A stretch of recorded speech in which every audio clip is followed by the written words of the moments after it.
I just don't like going back there.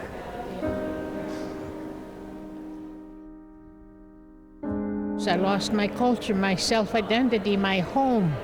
They did to me was an electric chair for the entertainment purposes. And they put the switch on for about 5 seconds or something. I was so shaken, there was electric all over my body. And I was crying. Personal and historical losses. So much so that I felt like a displaced person. Different abuses, you're scared because you've seen the different abuses that went on. And like I got a few straps too. Then I got sexually abused. And you're scared for your own safety, so you know. And then sitting at the playroom window, always looking out as to who's coming to visit, and nobody's coming. Far too many continue to suffer under poverty and despair, not of their choosing, not of their wish or desire, but as a sustained result of colonialism, deception of the peace and friendship in the treaties, unfortunately, here in the province of Ontario. I apologize for the policies and practices supported by the past Ontario governments and for the harm that they caused. Chief, thanks so much for taking some time. Yes, thank you.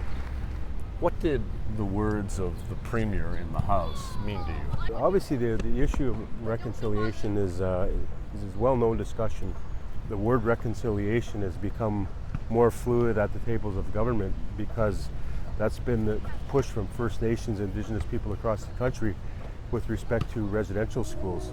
The residential school system set out to, and I quote, take the Indian out of the child. A state of emergency has been declared in Ottawa-Piscat after 11 young people attempted to take their own lives in one weekend.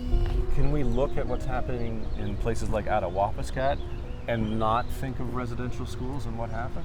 Oh, there's a direct correlation. Like the St. Anne's School at Fort Albany, for example, you know, a lot of the people went to that particular school, and it's quite recent history.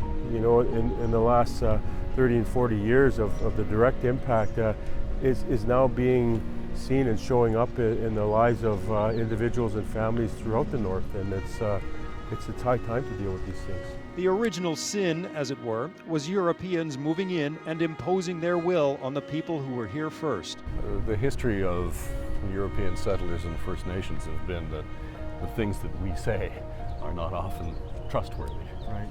And I wonder if that perception and that still plays a part. Well, I think it's going to be a very interesting discussion, as you say, because they talked about sharing of the land and the spirit and intent of treaties and the honor of the Crown. All we have to do is look at the last 150 years, and it hasn't been that way. So we know that we're going to be having to do a lot of work with governments and ensure that what we're actually accomplishing is not just the end result, but undoing some of those attitudes and misconceptions. But I think that there will be a peeling back of these types of perceptions of, does the government really mean it this time? You sound optimistic. I am. I have to be optimistic because we've done a lot of work to get here.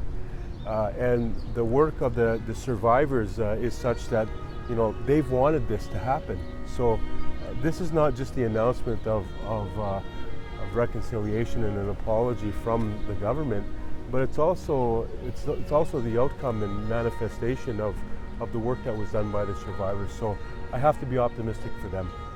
The idea behind the new policy was to extinguish once and for all everything that was Indian about Indians by abolishing their tribes and their treaty relationships while seizing what was left of their land. It was to be an extermination campaign. The Indians, of course, resisted, just as they had resisted invasion and conquest. Right now we're just in the north grounds of Queen's Park. The legislative building is right over there.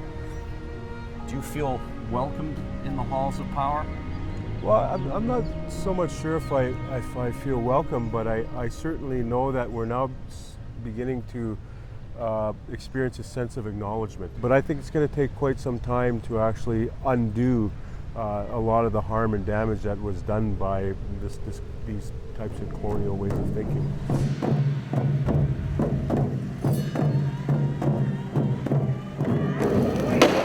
lot of people here experience are roadblocks, Right. Demonstrations. Are we past that? I believe we're beginning to move past that. There's three options, right? There's litigation, there's confrontation, and there's negotiation. I believe that we've come to the point in time where, there's been too much damage done to the land to, think that, the ways of doing things from the past are going to work today. So obviously First Nations people have been, quite clear, and they've been on the mark that certain types of development just are not good for the land. And we're now seeing that the carrying capacity of the planet itself, can no longer sustain, haphazard developments. I believe that, when we look at energy and resource development, I think it's important to do the right thing. Chief Day, thank you so much for your time. Thank you.